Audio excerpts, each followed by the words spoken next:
بہت مرتبہ اس طرح ہوتا ہے، ایک آدمی اپنے ماں باپ کا بڑا نافرمان تھا، بڑا تنگ کرتا تھا، بڑا دکھ پہنچاتا تھا، اپنی آخری عمر کو پہنچا تو اس کی اولاد نے بھی اس کے ساتھ وہی سلوک کرتی ہے، ٹھیک ہے، اور لوگ کیا کہتے ہیں کہ اس نے اپنے ماں باپ کے ساتھ ایسا کیا تھا نا، اللہ تعالیٰ نے دنیا کے اندر اس کا بدلہ دکھا دیا. اور یہ ایک آدھ جگہ نہیں ہے، یہ بہت ساری جگہوں پہ ہوتا ہے.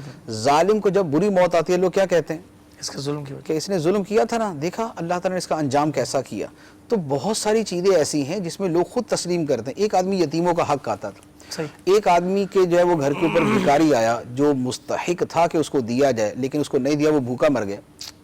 اب وہ بھوکا مر گیا تو اس پر بھی وہی وقت آتا ہے کہ یہ بھی بھوکا مرتا ہے، یہ بھی پائی پائی کا محتاج ہوتا ہے، یہ بھی لوگوں کے سامنے بھیک مانگتا پھرتا ہے، اور اس کو سارے بولیں گے کہ اس نے وہ کیا تھا نا، لہذا اس کے بدلے کے اندر یہ ہوا.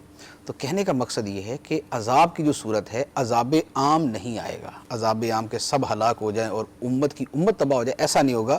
لیکن پارشلی جو ہے کہ کچھ جو ہے وہ لوگ، کچھ علاقے، کچھ ایریاز، کچھ لوگ، کچھ قومیں وہ عذاب کا شکار ہوتی رہیں. یہ سلسلہ جاری رہے گا. اس لیے عذاب الہی کے ڈر سے پھر توبہ استغفار کا حکم دیا جاتا اور گناہوں سے بچنے کا حکم دیا جاتا ہے.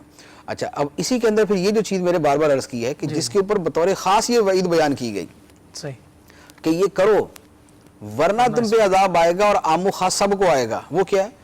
برائی سے منع کرنا، نیکی کی دعوت دینا، برائی سے منع کرنا، اور ظالم کا ہاتھ پکڑنا، ظالم ظلم نہ کرے.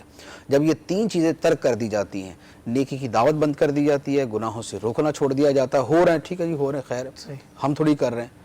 اس نے اپنی قبر میں جانا، ہم نے اپنی قبر میں جانا، اس نے اللہ کی بارگاہ میں اپنا حساب دینا، ہم نے اپنا حساب دینا. تو ہمارے حساب میں یہ بھی داخل ہے کہ دوسرے کو روکا تھا یا نہیں روکا تھا، ہم سے یہ بھی حساب ہونا ہے.